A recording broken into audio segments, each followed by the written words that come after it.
Welcome to BRK news. So ఈ మధ్య కాలంలో నిద్రలేమి సమస్య చాలా మందిలో ఎక్కువగా కనిపిస్తుంది. అయితే దీనికోసం ఒక మంచి క్లినికే ఓపెన్ చేశారు. దాని పేరు స్లీప్ థెరపెటిక్స్ అండి. ఇది కూకట్పల్లిలో ఉంది, ఇక జూబ్లీ హిల్స్లో కూడా ఉంది. జూబ్లీ హిల్స్లో 2 ఇయర్స్ నుంచి ఉంది. సో అసలు ఈ నిద్రలేమి సమస్య అనేది ఎందుకు రాకుండా జాగ్రత్తలు ఏమి తీసుకోవాలి, వస్తే ట్రీట్మెంట్ అంటే ఏంటి, పూర్తి వివరాలు తెలుసుకుందాం. ఈరోజు మనతో పాటు ఉన్నారు ప్రముఖ pulmonologist and sleep specialist doctor Harshini Errabelli గారు. డాక్టర్ గారు నమస్తే అండి. రీసెంట్గా ఓపెన్ చేశారా క్లినిక్ కూకట్పల్లిలో? అవునండి. Sleep therapeutics. స్లీప్ థెరపెటిక్స్ అంటే మాకు నిద్ర కరువైందని అర్థమైపోయి ఒక సబ్జెక్ట్ చదువుకొని వచ్చి క్లినిక్ పెట్టేశారా? అంటే చాలా రోజుల నుంచి కూడా ఈ స్లీప్ మెడిసిన్ అనేది పాపులరే, కాకుంటే మన కంట్రీలో మన ప్లేస్ లో కొంచెం తక్కువ. So 2 years back sleep therapeutics Jubilee hills లో పెట్టడం జరిగింది. ఇప్పుడు కొంచెము పేషెంట్ ఫ్లో కూడా ఎక్కువ ఉండడం వల్ల కూకట్పల్లిలో స్టార్ట్ చేసాం. స్లీప్ క్లినిక్ కదా, అంటే ఎలాంటి వాళ్ళు వస్తున్నారు అసలు మీ దగ్గరికి ఇప్పుడు? మెయిన్ గా గురక. సో చాలా మంది గురక పెడితే బాగా పడుకున్నట్టు అనుకుంటారు, కానీ ఆ గురక వల్ల డిస్టర్బ్ అయ్యే పార్ట్నర్స్ లేదు అని అంటే గురక కొట్టేటప్పుడు కూడా సడన్ గా ఒక్కసారి ఊపిరి ఆగిపోయినట్టు, ఆ ఊపిరి ఆడకపోవడము అలాంటివి చూసి భయపడి కూడా పక్కన ఉన్న వాళ్ళు తీసుకొస్తారు. అవును. కొంతమంది పేషెంట్స్ ఏమంటే గురకతో పాటు వాళ్ళకి డే టైమ్ స్లీపీనెస్, లేకపోతే ఇంకా పొద్దున డల్ గా ఉండడం, పడుకునే సాటిస్ఫాక్షన్, సో ఇలాంటి వాళ్ళు వస్తుంటారు. నిద్రలేమితనము, నిద్రలో నడవడము, మాట్లాడడము, అరవడము, కొన్నిసార్లు పక్కన వాళ్ళని నూకేస్తారు. సో ఇలాంటి వాళ్ళందరూ కూడా వస్తుంటారు. అయితే డాక్టర్ గారు, నిద్రలేమి సమస్య అసలు ప్రధానంగా దేని వల్ల వస్తుంది? సో నిద్రలేమితనం అయితే ఇప్పుడు ఈ కాలంలో మెయిన్ గా స్లీప్ హైజీన్ అంటాం. అంటే మనము ఏ టైంకి పడుకోవాలి, ఏ టైంకి లేవాలి, ఆహారం అనేది ఎంత ముందు తీసుకోవాలి, ఇలాంటి అన్ని కూడా స్లీప్ హైజీన్ కిందకి వస్తాయి. వాటిలో ఒక 10-12 పాయింట్స్ ఉంటాయి. మామూలుగా అయితే అది మనం జనరల్ గా ఫాలో అయ్యేదే, బట్ ఇప్పుడున్న లైఫ్ స్టైల్ కి, కొంత స్ట్రెస్ కి అండ్ నైట్ షిఫ్ట్స్ కి ఆర్ అదర్వైజ్ కొంతమంది యూట్యూబ్ చూసి, నెట్ఫ్లిక్స్ చూసి అలా మెల్లగా పడుకుందాంలే, నిద్ర వచ్చినప్పుడే స్క్రీన్ ఆఫ్ చేసి పడుకుందాంలే అని అలా కొన్నిటి వల్ల డిస్టర్బెన్సెస్ ఎక్కువ అవుతున్నాయి. అదర్వైజ్ జెనెటిక్ గా కూడా ఉంటది. సో తల్లిదండ్రులకు ఉంటే మళ్ళీ పిల్లలకు వచ్చే అవకాశం ఉంటది. అండ్ ఏదైనా రెస్పిరేటరీ ఇష్యూ ఉన్నప్పుడు కానీ, లేకుంటే బాగా మజిల్ క్రాంప్స్, పెయిన్స్ ఉన్నప్పుడు ఆ పెయిన్స్ డిస్టర్బ్ చేయడము, so other multiple health reasons కూడా ఉంటాయి. ఓకే, ఒక మనిషికి అసలు ఎన్ని గంటల ఆఫ్ స్లీప్ అనేది అవసరము? సో నిద్ర అనేది ఏజ్ ని బట్టి ఉంటది. మామూలుగా ఒక అడల్ట్ కి అంటే ఒక 20 years నుంచి మొదలు పెట్టి 60 years వరకు 6 to 8 hours sleep, quality sleep అనేది అవసరం. చిన్న పిల్లల్లో అయితే 10 to 12 hours వాళ్ళ ఏజ్ ప్రకారం అవసరం ఉంటుంది. ఆఫ్టర్ 60 years కొంత న్యాచురల్ గా నిద్ర అనేది తగ్గుతుంది. అప్పుడు 5 hours ఉన్నా పర్వాలేదు, కానీ అది క్వాలిటీతో ఉండాలి. ఇప్పుడు ఏ ఏజ్ పేషెంట్స్ ఎక్కువగా వస్తూ ఉన్నారు మీ దగ్గరికి? ఎక్కువ యంగ్ ఏజే వస్తుంటారండి. అంటే 30 నుంచి 50 వరకు కామన్ గా వస్తారు. అయితే ఈ 30 to 50 పేషెంట్స్ అందరూ కూడా ఎక్కువ స్నోరింగ్ ప్రాబ్లమ్ తో వస్తారు. సో ఆఫ్టర్ 50s ఏమో కొంచెము ఉమెన్ లో అయితే నిద్ర లేమితనంతో వస్తారు, ఇన్సోమ్నియా ఆర్ స్లీప్లెస్నెస్ తో వస్తారు. మెన్ అయితే ఈవెన్ ఓల్డ్ ఏజ్ లో కూడా ఎక్కువ గురక ప్రాబ్లము, దాని వల్ల బీపీ కంట్రోల్ ఉండకపోవడం, సో కార్డియాలజిస్ట్ రిఫర్ చేయడం అలా వస్తుంది. అసలు గురక అనేది ఎందుకు వస్తుంది, ఇది ఎంత డేంజర్ అసలు? So Guraka 50% of the times ఊబకాయం ఆర్ ఒబేసిటీ ఉన్నప్పుడు మన నెక్ మీద ఉన్న ఫ్యాట్, ఆ ఫ్యాట్ అనేది అబ్స్ట్రక్ట్ చేసేస్తుంది విండ్ పైప్ ని. సో మెయిన్ గా ఒబేసిటీ. రెండోది సన్న ఉన్న వాళ్ళు కూడా వస్తుంది. సో ఆడవాళ్ళైనా మగవాళ్ళైనా సన్న ఉన్న వాళ్ళు కూడా ఈ నోస్ లో మన సెప్టమ్ బోన్ ఉంటది కదా, 2 nostrils డివైడ్ చేసేది, అది డీవియేటెడ్ ఉన్నా, లేదంటే నాలుక వెనుక భాగం లావుగా ఉన్నా, లేదంటే మనము కొండ నాలుక ఉంటది అది పొడుగ్గా ఉన్నా, so sinus issues, asthma issues, so ఇట్లా ఏదైనా అలర్జిక్ బ్రాంకైటిస్ ఇలాంటి ఇష్యూస్ ఉన్నా, సో మన గాలి వెళ్ళే ప్యాసేజ్ ఏదైతే ఉంటుందో దాంట్లో రెసిస్టెన్స్ వచ్చేది ఏదున్నా కానీ, అది బయట నుంచి ఎయిర్వే నారోయింగ్ చేసేదైనా, లోపటి నుంచి అబ్స్ట్రక్షన్ చేసేదైనా, దాని వల్ల విండ్ పైప్ అనేది సన్నగా అయ్యి గాలి వెళ్ళేటప్పుడు శబ్దం వస్తుంది. ఆ శబ్దంనే మనం గురక అంటాం. అంటే గురక వస్తుంది అంటే నారోయింగ్ ఉంది అని అర్థం. సో విండ్ పైప్ సన్నబడుతుంది అంటే డెఫినెట్ గా బ్రెయిన్ కి ఆక్సిజన్ లెవెల్ అనేది తక్కువ అందుతుంది. సో ఎప్పుడైతే బ్రెయిన్ కి సిగ్నల్ వస్తుందో ఆక్సిజన్ లెవెల్ తక్కువ ఉంది అని, లేసి గాలి తీసుకోమని బ్రెయిన్ సిగ్నల్ ఇస్తుంటది.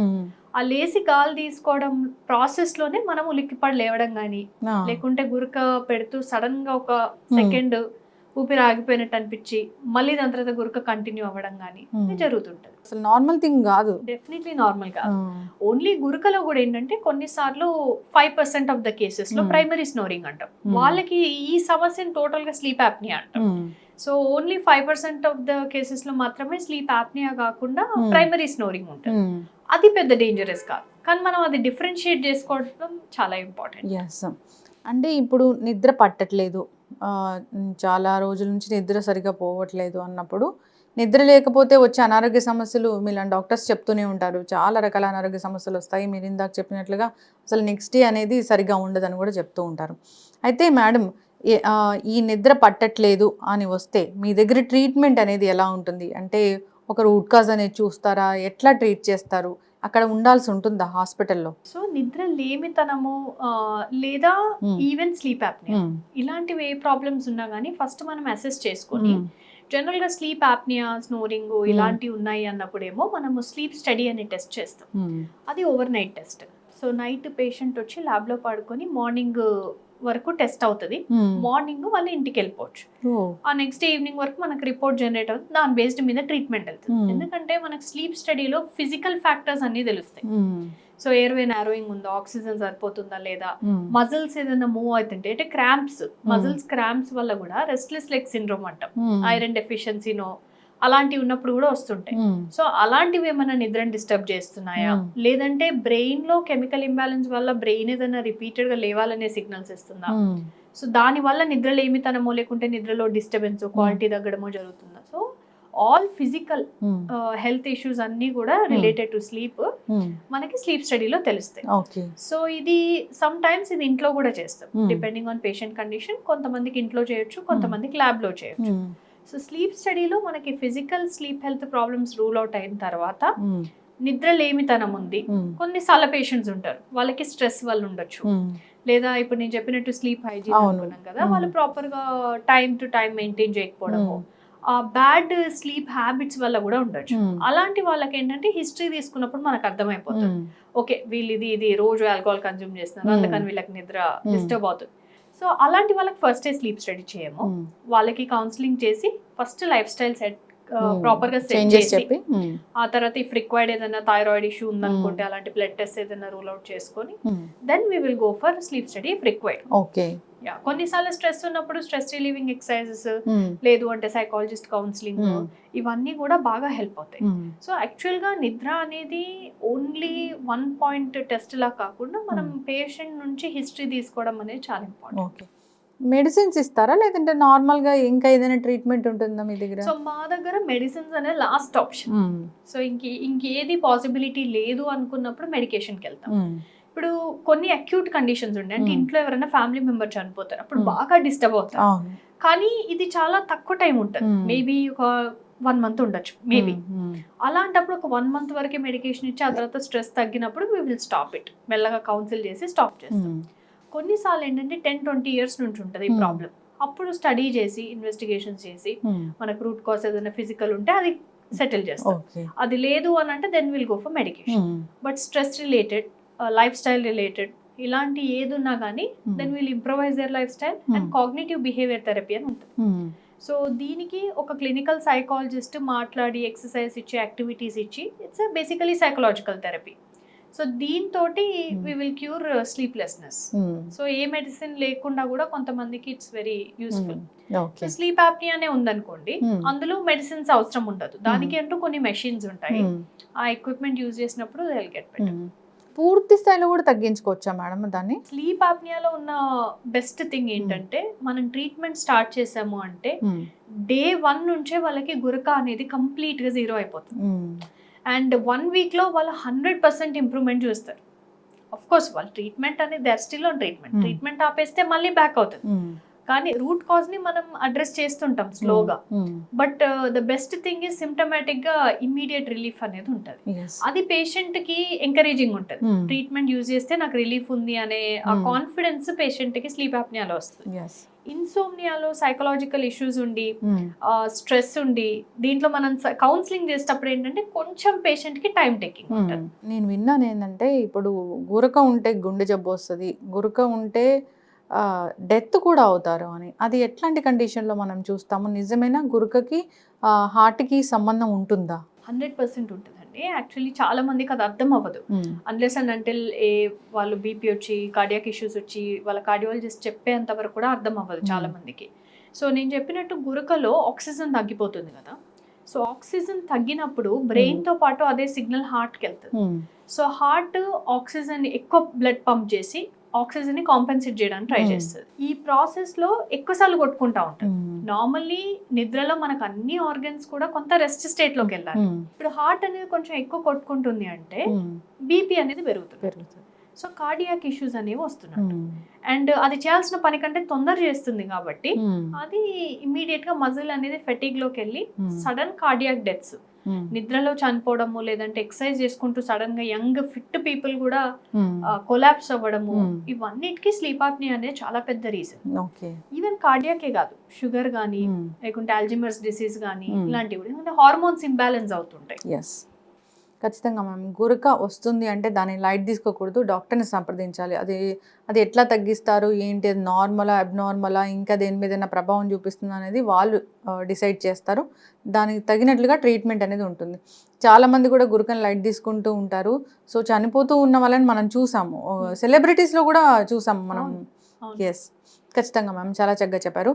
అయితే చక్కటి నిద్ర కోసం ఒక 2-3 టిప్స్ అంటే ఏముంటాయి? సో ఒకటి ఎండకి ఎక్స్పోజ్ అవ్వడం. సో మార్నింగ్ లేసినప్పుడు అది బిఫోర్ 11 AM. ఎందుకు బిఫోర్ 11 AM అంటున్నా అంటే 11 AM కంటే ముందు ఒక 1/2 అవర్ 45 minutes ఎండకి ఎక్స్పోజ్ అయితే డైరెక్ట్ కానీ ఇండైరెక్ట్ కానీ ఎక్స్పోజ్ అయినప్పుడు నైట్ వరకు మనకి మెలటోనిన్ అనే హార్మోన్ ప్రొడ్యూస్ అవుతుంది. సో అది మనకి 9-10 వరకు ఒక పీక్కి వెళ్తుంటుంది. సో అది మనకి నిద్ర డ్రౌజీనెస్ అనేది క్రియేట్ చేయడానికి హెల్ప్ అవుతుంది. సో నైట్ మనకి చీకట్ అవుతున్నప్పుడు ఈ మన స్టీరాయిడ్ లెవెల్స్, బాడీని యాక్టివ్గా ఉంచే కెమికల్స్ ఇవన్నీ కూడా డౌన్ అయ్యి మెలటోనిన్ అనేది అప్పై నిద్రలోకి స్మూత్గా వెళ్ళడానికి హెల్ప్ అవుతుంది. రెండోది నైట్ స్క్రీన్స్ వాడకపోవడం. సో ఓకే, మనం రిలాక్స్ అవ్వడానికి మూవీస్ చూస్తాము, లేదా కొన్ని యూట్యూబ్ చూస్తాం, చాలా చూస్తాం. ఇప్పుడు ఒక 1/2 అవర్ పడుకునే ముందు 1/2 అవర్ ముందు స్క్రీన్స్ ఏవి కూడా మనము యూజ్ చేయొద్దు. ఒక స్క్రీన్స్ నుంచి వచ్చే యూవీ రేస్, బ్లూ రేస్, ఇవన్నీ కూడా మన ఐ నుంచి బ్రెయిన్కి వెళ్ళి బ్రెయిన్ ని అవే కొంచుతాయి. So they are as good as sunlight. So అది ఫోన్ అయినా కావచ్చు, ఏదైనా కావచ్చు. కొన్నిసార్లు ఈ మధ్య యూవీ ప్రొటెక్టెడ్ వస్తున్నాయి, అలా ఇలా అంటారు. But what ever it is, it's a light. So ఈ లైట్ అనేది మనం ప్రివెంట్ చేయాలి. మూడోది మన బెడ్ నీట్గా ఉండడం. చాలాసార్లు ఎస్పెషలీ యంగ్స్టర్స్ అనుకుందాం, హాస్టల్స్ లో ఉండే వాళ్ళు అనుకుందాం, వాళ్ళ బెడ్ మీదే అన్నీ ఉంటాయి, బుక్స్ ఉంటాయి, ఎవ్రీథింగ్ ఉంటుంటుంది, ల్యాప్టాప్ ఉంటుంది. సో అలాంటప్పుడు ఏంటంటే నిద్రపోయే ఎన్వైరన్మెంట్ కాదు అది. సో నిద్రపోవాలి అంటే మన రూమ్ డార్క్ ఉండడము, బెడ్ నీట్గా ఉండడము. సో ఇప్పుడు స్మెల్స్ కూడా ఇంపార్టెంట్ అవుతాయి. బ్యాడ్ స్మెల్లింగ్ ప్లేస్, ఏదో డ్రైనేజ్ వాసన ఇట్లాంటివి వస్తూ ఉన్నాయి అనుకోండి, అన్ప్లెజెంట్ ఉంటుంది. అప్పుడు మనకి నిద్రలోకి వెళ్ళడం అనేది డిఫికల్ట్. మరి ఈ ఫ్రాగ్రెన్సెస్ రకరకాలు ఉంటాయి కదా, అవి మంచివేనా? మంచివే. ఎట్లా అంటే ఇప్పుడు కొన్నిసార్లు light flowers, dried flowers, organic fragrances ఉంటాయి, ఎసెన్షియల్ ఆయిల్స్. సో ఇవి మనకి సూతనింగ్ ఇంపాక్ట్ ఉంటాయి, స్ట్రెస్ ని తగ్గించి స్లీప్ లోకి వెళ్తారు. So that way they are all useful. But కొన్ని ఆర్టిఫిషియల్ ఫ్రాగ్రెన్సెస్ ఉంటాయి, వాటిలో ఏంటంటే బెంజీన్, కార్బన్ మోనాక్సైడ్ ఇలాంటి కెమికల్స్ ఉంటాయి. అవి నిద్ర కంటే కూడా మన లంగ్స్ ని ఎఫెక్ట్ చేస్తుంటాయి. So it depends on what kind of fragrance we are using. AC బాగా వేసుకొని కూడా నిద్రపోతుంటాం కదా మేడం. ఇప్పుడు సమ్మర్ ఏసీ లేని అసలు ఉండలేము. అది ఏమైనా మన ఆరోగ్యాన్ని దెబ్బతీసే అవకాశం ఉంటుందా? జనరలీ అది టెంపరేచర్ బట్టి ఉంటుంది. కొంతమందికి ఏమో they feel more relaxed in cool temperature, కొంతమందికి వార్మ్ ఉండాలని ప్రిఫర్ చేస్తారు. So it's completely on their preference. కాకుంటే ఏసీ యూజ్ చేయడంలో తప్పు లేదు, బట్ ఏసీ యూజ్ చేసినా ఆ ఏసీ క్లీన్ ఉండడం చాలా ఇంపార్టెంట్. ఎందుకంటే AC lung or humidifier lung అంటాం. సో అది మోర్ ఆఫ్ స్లీప్ కంటే కూడా రెస్పిరేటరీ ఇష్యూస్ ఎక్కువ వస్తాయి. ఇవి క్లీన్ చేయకపోతే వాటిలో ఉండే డస్ట్, మోల్డ్ అండ్ బ్యాక్టీరియా ఇది మనము ఓవర్ నైట్ ఇన్హేల్ చేయడం వల్ల, సో దాని వల్ల మన లంగ్ అనేది డ్యామేజ్ అవుతుంది. దాన్ని మనం AC lung or humidifier lung అని కూడా అంటాం. అట్లా ఇన్ఫెక్షన్ వచ్చిన వాళ్ళని కూడా చూస్తూ యా ఉన్నారు. అట్లా కూడా ఇన్ఫెక్షన్స్ వచ్చే వాళ్ళు ఉంటారు. వాళ్ళకి Hmm. రిపీటెడ్ గా ఇన్ఫెక్షన్స్ వస్తూనే ఉంటాయి. ఎందుకు ఇలా అవుతుంది? ఫస్ట్ టైం వచ్చినప్పుడు ట్రీట్ చేసినా సెకండ్ థర్డ్ టైం కి ఏది ఎక్స్పోజ్ అవుతే వీళ్ళు ఇట్లాంటి allergic condition or otherwise infections వస్తున్నాయి అనేది. And చాలా మంది ఇది కూడా అనుకుంటారంటే ఎక్సర్సైజ్ మనము రాత్రి చేస్తే బాగా టైర్డ్ అయితే మంచి పడుకుంటాం కానీ that is not true. So sleep hygiene లో అది కూడా ఒక basic rule. So exercise heavy exercise చేసినది ఏదైనా మార్నింగ్ చేసుకోవాలి, ఈవినింగ్ చేసేది ఉంటే బిఫోర్ 7 PM చేసుకోవాలి. సో ఇందాక మీరు టిప్స్ చెప్తున్నారు మంచి నిద్ర కోసం, కంప్లీట్ అయ్యాయి అవి? నేను మధ్యలో ఇంటరప్ట్ చేశాను. అంటే of course there are so many. ఇంతకు ముందు చెప్పినవి అవి good and most important tips. దాంతో పాటు ఇంకొకటి టీ కాఫీ. సో ఈ టీ కాఫీ ఏరేటెడ్ డ్రింక్స్ అంటే సోడాస్ కానీ లేకుంటే any cool drinks soft drinks కానీ లేదా ఆల్కహాల్ కానీ ఇది తీసుకునేది ఉంటే మధ్యాహ్నం తీసుకున్నా పర్వాలేదు, కానీ ఆఫ్టర్ 7 PM ఇవేమైనా కన్జ్యూమ్ చేస్తే కొంచెం స్లీప్ ఎఫెక్ట్ అయ్యే ఛాన్సెస్ ఉంటాయి. అండ్ చాలా మంది వర్క్ నుంచి వచ్చి కూడా సడన్ గా వచ్చి అలాగే పడుకుంటారు. సో వాళ్ళు రిఫ్రెష్ అవ్వకుండా అదే డ్రెస్ మీద పడుకోవడము, లేదంటే ఈవెన్ మెంటల్ గా కూడా రిఫ్రెష్మెంట్ అనేది ఇంపార్టెంట్. మనం ఇంట్లో తను ఒక 5 minutes వేరే డిస్కషన్ చేసినప్పుడు లేదంటే వేరే మూడ్ లోకి వెళ్ళినప్పుడు మనం ఇంకా బాగా పడుకోగలుగుతాం. సో కొన్నిసార్లు మనం మేబీ ఎవరు ఉండకపోవచ్చు లేదా లేట్గా ఇంటికి రావచ్చు అట్లా. సో అప్పుడు మనకి డీప్ బ్రీతింగ్ ఎక్సర్సైజ్ ప్రాక్టీస్ చేసి పడుకుంటే definitely will have better sleep. Deep breathing exercise యోగాలో ఉంటుంది, ప్రాణాయామ యోగా ప్రాణాయామంలో ఉంటుంది, కానీ అంత అగ్రెసివ్ గా అవసరం లేదు. సో 2 types ఆఫ్ ఎక్సర్సైజ్ ఉంటాయి. బాక్స్ బ్రీతింగ్ టెక్నిక్ అని, మనం గాలి తీసుకునేటప్పుడు 10 seconds లో తీసుకొని 10 seconds హోల్డ్ చేసి 10 seconds లో వదిలేసి మళ్ళీ 10 seconds హోల్డ్ చేయడం. ఇది ఒక సింపుల్ టెక్నిక్. సో ఇది ఎవరికైనా ఈజీగా అర్థమయ్యేది. అవును. సెకండ్ ది JPMR ఎక్సర్సైజ్ అంటాం. అది కొంచెం కాంప్లెక్స్, నేర్పిస్తే వస్తుంది, బట్ అది sleep stress related sleep issues maximum treat చేస్తుంది. ఓకే, ఎస్ మ్యామ్, చాలా చక్కగా చెప్పారు. అయితే చాలామంది నిద్రపోయేటప్పుడు కొన్ని తప్పులు చేస్తూ ఉంటారు, దానివల్ల చాలా రకాల అనర్థాలు జరుగుతూ ఉంటాయి. ఇన్ ద సెన్స్ ఇప్పుడు ఫుల్గా దుప్పటి కప్పుకొని నిద్రపోతూ ఉంటారు, అట్లాంటి మిస్టేక్స్లో ఏమేమి ఉంటాయి మెయిన్గా? సో జాగ్రత్తలు అంటే ఏం చెప్తారు? సో ఫుల్గా దుప్పటి కప్పుకొని పడుకోవడం అనేది కూడా again it's habitual more of. దాంట్లో కొన్నిసార్లు ఏంటి అంటే కార్బన్ డైఆక్సైడ్ రిటెన్షన్ అది జరుగుతుంటది, అప్పుడు కొంత మన బ్రీత్ మనమే తీసుకోవడం అది జరుగుతుంటది, బట్ అది ఆటోమేటిక్ గా బ్రెయిన్ సిగ్నలింగ్ ఇస్తుంటది. అక్కడ నోబడీ ఈస్ ఫోర్సింగ్ కాబట్టి, ఎవరిది వాళ్ళే కప్పుకుంటున్నారు కాబట్టి, సో బ్రెయిన్ ఆటోమేటిక్ గా సిగ్నల్ ఇస్తుంది, అప్పుడు ఏదో ఒక టైంలో తీసేస్తుంటారు. సో ఒకటేలాగా అట్లా కప్పుకొని పడుకోవడం అనేది జనరలీ జరగదు. సో దాని ఇంపాక్ట్ మనకు సైంటిఫిక్ గా చూస్తే ఎక్కువ లేదు. So that is again habitual thing. Okay, అసలు బయట వెంటిలేషన్ లేకుండా కొంతమంది డోర్స్ క్లోజ్ చేసి ఉంటూ ఉంటారు, అప్పుడు లంగ్స్ కి ఏమైనా ఇబ్బంది అవుతుందా? Definitely ventilation is important. Ventilation అనేది ఈవెన్ మనకి లంగ్స్ అండ్ స్లీప్ బోత్. ఎందుకంటే మనకు వెంటిలేషన్ అంటే ఓన్లీ ఎయిర్ ఫ్లోనే కాదు, ఈవెన్ లైట్. సో లైట్ పడితేనే రూమ్ లోకి మనకు ఫ్రెష్నెస్ అనేది మెయింటైన్ అవుతుంది. లేదు అంటే అగైన్ బ్యాక్టీరియల్ ఫంగల్ గ్రోత్ ఇదంతా ఉంటుంది. సో అది ఉంది అంటే ఇన్హేల్ చేసామంటే లంగ్స్ ఎఫెక్ట్ అవుతుంది. అండ్ అదర్వైజ్ కూడా లైట్ అనేది ప్రాపర్ గా ఉంటేనే మనకి మళ్ళీ మార్నింగ్ లేవడానికి కూడా ఇట్ విల్ బి ఈజీ. చాలా చక్కగా చెప్పారు, చక్కటి ఇన్ఫర్మేషన్ అండి. సో ఎప్పుడు కొందరు చూస్తే ఎప్పుడు కార్ ఏసీలో ఎక్కువగా ఉంటూ ఉంటారు, అంటే జర్నీ చేయడం కానీ అక్కడ డ్రైవర్స్ చూస్తారు, అక్కడే ఉంటారు కదా మ్యామ్ కార్లోనే. సో కొందరు అక్కడ పడుకునే వాళ్ళు కూడా ఉంటారు కార్లో. కార్ ఏసీ అనేది అసలు ఎంతవరకు సేఫ్, ఎలా వాడితే మనం ఆరోగ్యంగా ఉంటాము, అది లంగ్స్ మీద ఏమైనా ఎఫెక్ట్ చూపిస్తుందా? రకరకాల ఫ్రాగ్రెన్స్ అవి పెడుతూ ఉంటాము, సో అవి ఏమైనా మనకి హాని చేస్తాయా కార్లో ఉండేవి? సో కారు అనేది కూడా అట్లా క్లోజ్డ్ స్పేస్ లో అంతసేపు ఉండడం డెఫినెట్లీ సజెస్టబుల్ కాదు. ఎందుకంటే మనం ఇంతకుముందు వెంటిలేషన్ అనుకున్నట్టు వెంటిలేషన్ అనేది ఉండదు. కొంతమంది ఆఫ్ చేసుకొని అలాగే పడుకుంటారు. అట్లీస్ట్ విండోస్ డౌన్ చేసుకొని స్మాల్ నాప్ తీసుకున్నా రెస్ట్ తీసుకున్నా, విండోస్ డౌన్ చేసుకున్నప్పుడు ఎయిర్ ఫ్లో ఉన్నప్పుడు ప్రాబ్లం ఉండదు. కానీ క్లోజ్డ్ స్పేస్ లో ఈవెన్ ఏసీ అయినా again it's same like room AC. Car filters కానీ ఏసీ ఫిల్టర్స్ కానీ క్లీన్ ఉండడం చాలా ఇంపార్టెంట్. సో ఆ క్లీన్ ఉండి ఎయిర్ సర్కిట్ అనేది కరెక్ట్ గా ఉంటేనే లంగ్స్ కి బెటర్. లేదు అంటే same AC lung humidifier lung అనేది వస్తుంటది. ఇంకొకటి ఏంటి అంటే ఎవరికైనా కార్ లో ఉండి రిపీటెడ్ క్లోజ్డ్ ఎన్వైరన్మెంట్ లో ఉండి ఒకరికి ఏదైనా ఫ్లూ ఉన్నా, సో అది వేరే వాళ్ళకి వచ్చే ఛాన్సెస్ చాలా ఎక్కువ ఉంటాయి. చూస్తే ఈవెన్ కోవిడ్ కూడా అట్లా సేమ్ ట్రావెల్ చేసినప్పుడు వచ్చే, అందుకే సోషల్ డిస్టెన్సింగ్ అనే కాన్సెప్ట్ వచ్చింది. So because same air flow అనేది ఏసీ బస్సులు అయితే ఇంకా చెప్పలేము కదా మ్యామ్, చెప్పలేము. సో డెఫినెట్లీ ఒక్కరికి ఉంది అని అంటే Hmm. ఇంకొకరికి వచ్చే అవకాశం ఉంటుంది. So Hmm. ఎప్పుడైనా అలాంటి ప్లేసెస్ లో ఎస్పెషలీ ఫ్లూ సీజన్స్ లో ఏంటంటే మాస్క్ వేసుకోవడం చాలా బెటర్. ఎస్. ఫ్రాగ్రెన్సెస్ కి వస్తే మళ్ళీ దీంట్లో కూడా natural, organic and artificial select చేసుకోవడం సెలెక్ట్ చేసుకోవడంలో ఉంటుంది. న్యాచురల్, ఆర్గానిక్ కార్ ఫ్రాగ్రెన్సెస్ లో కొంచెం తక్కువ ఉంటాయి. సో ఇప్పుడు మనం ఎసెన్షియల్ ఆయిల్స్, సూతనింగ్ ఆయిల్స్, మన బెడ్రూమ్ ఆయిల్స్, పర్ఫ్యూమ్స్ వాటిలో కొంచెం మనకు న్యాచురల్ ఎక్కువ దొరుకుతాయి కానీ కార్ ఫ్రాగ్రెన్సెస్ లో ఎక్కువ దొరకవు. సో యూజ్ చేయకపోతేనే better because it's not an essential. So use చేయకుంటేనే బెటర్, ఎందుకంటే అంతసేపు మనం ట్రావెల్ చేసేటప్పుడు ఆ స్ట్రాంగ్ ఫ్రాగ్రెన్స్ వల్ల అండ్ ఆ బెంజిన్, కార్బన్ మోనాక్సైడ్ వీటన్నిటి వల్ల డెఫినెట్లీ లంగ్ అనేది డ్యామేజ్ అవుతుంది. రెండోది ఏంటి అంటే కొంతమందికి ఎలర్జీస్ ఉంటాయి. సో ఆస్తమాస్, ఎలర్జీస్, బ్రాంకైటిస్, వీళ్ళు అట్లా స్ట్రాంగ్ స్మెల్ ఏది ఇన్హేల్ చేసినా ఇమీడియట్ గా వాళ్ళకి లంగ్స్ అనేవి బ్యాడ్ అవుతుంటాయి. ఎగ్జాసర్బేషన్ అంటాం, అంటే కాఫ్ ఎక్కువ అవ్వడం, స్నీజింగ్ రావడం, తుమ్ములు రావడం ఇట్లా ఎక్కువ అవుతుంటుంది. It's better to avoid car fragrance. అసలు డాక్టర్స్ ఇంకా చెప్తున్నారు ఏంటంటే ఇంట్లో వెలిగించే ఇన్సెన్స్ అలాంటివి, ధూప్స్ అలాంటివి అవి కూడా మంచివి కాదని. అవి కూడా సేమ్. ఇప్పుడు ఫర్ ఎగ్జాంపుల్ అగరబత్తి ఉందనుకోండి, అగరబత్తిలో ఈవెన్ దాంట్లో మనం కాంపోజిషన్స్ చూసినా కొన్ని బ్యాంబూ స్టిక్ అట్లా న్యాచురల్ ఇంగ్రీడియంట్స్ యూజ్ చేసినవి ఉంటాయి. అవి దే ఆర్ ఓకే, ఎందుకంటే అది మనము లైట్ చేసిన అంత స్ట్రాంగ్ స్మోక్ అది రాదు.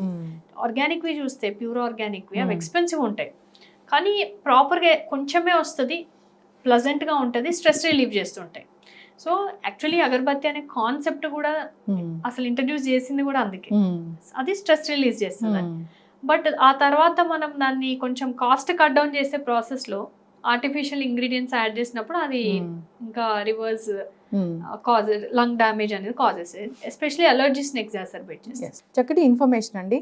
సో లంగ్స్ ఇష్యూ కావచ్చు, స్లీప్ యాప్నియా ఇలాంటి ఇష్యూస్ కావచ్చు, లేదా సరిగ్గా నిద్ర పట్టట్లేదు, సో అసలు నిద్ర లేక ఎన్ని సంవత్సరాలు అయిందో అని ఫీల్ అయ్యే వాళ్ళు కూడా ఉంటారు.